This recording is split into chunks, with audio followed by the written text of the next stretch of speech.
where does this start, right? Because you're from LA, South Central LA. We just found that out. The albums might have given it away as well. Oh yeah! Shout out to my LA family. All Money In, those guys. The Ice Cube. We got a lot of friends in LA. But okay, how do you get the vision to become an entrepreneur?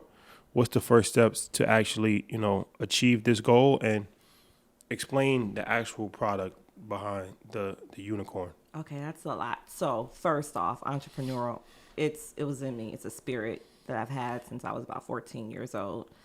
My first gig was, I was 19, and I hired a bunch of young ladies that were like my mini-me's to be PAs for other people in the entertainment industry. So I started that at 19. And then from there, I just was always trying to find a hustle. I really do think it's in you. Because a lot of people think when they work 9 to 5, like, I just don't want to work for nobody else. But if you're not working the 9 to 5, how the 9 to 5 is supposed to be worked, you're not going to work for yourself more. Like, I think that that's so false. Mm-hmm. Fast forward a little bit to how I got to Afro Unicorn. I own and operate a State Farm agency. I'm about to hit year 13. I'm also a licensed real estate broker. So a friend kept referring to me as the unicorn. Oh, and the most important, I'm single mother of 2 amazing young Black boys, honor roll student boys. Shout out to Jesse and Christopher. Shout out to them. And so my friend kept telling me I was a unicorn. He was like, "You're a unicorn. You're a unicorn." He said it for like 2 years. I'm like, why you keep calling me that? He's like, well, because you have the businesses that you're maintaining. You're raising the boys. You're doing it. I said, well, I'm a woman. That's what I'm built to do. Like, he's like, nah, April, you do it at extraordinary level. That's what makes you a unicorn. So the idea of being a unicorn came from my friend. I Googled it because I didn't really know what unicorns were. I saw they were unique. They were mystical. I'm like, I'm definitely unique. I'm all things Black girl magic. And I started to use the emojis in our phone until one day I was like, dang, why is it white? Like, it don't resonate with me anymore. So I actually went to go find one that looked like me. I couldn't find one.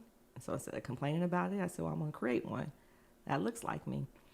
And then during the creation of it, we had different shades of it. I'm like, yo, this looks like a movement.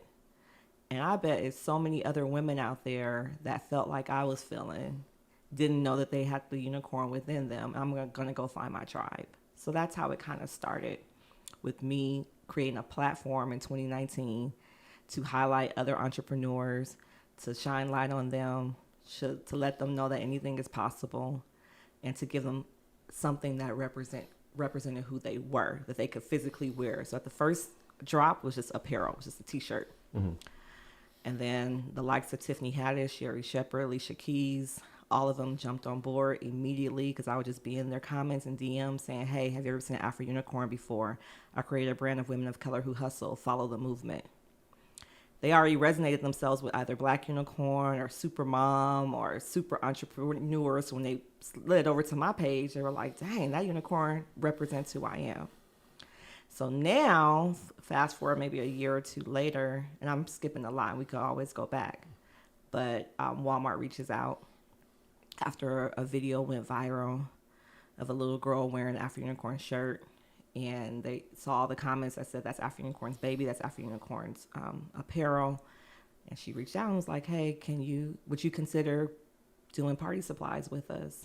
And that's what got me into licensing. Again, I said a lot, but we could go all the way back because it's deep. 2019, we launched it, right? But then 2020 is the pandemic. Yep. So how are you navigating through that? Because is it still t-shirts during the pandemic, or did you have to change the business model or adapt to, obviously, e-commerce might have worked into your benefit? What was that like during the pandemic time as you had just launched the brand? So at first I was printing shirts, right? And then I realized that wasn't going to get it for me because the orders were coming in. There's 3 different shades. I couldn't figure out, okay, how many.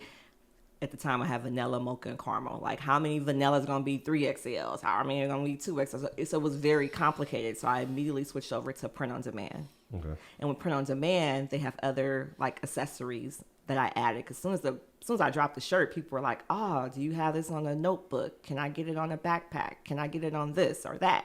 And so I was like, well, whatever they got it on print on demand, I'll find it and I'll get it out. So my focus from day one was just to put it on as many people as possible so I could have walking billboards.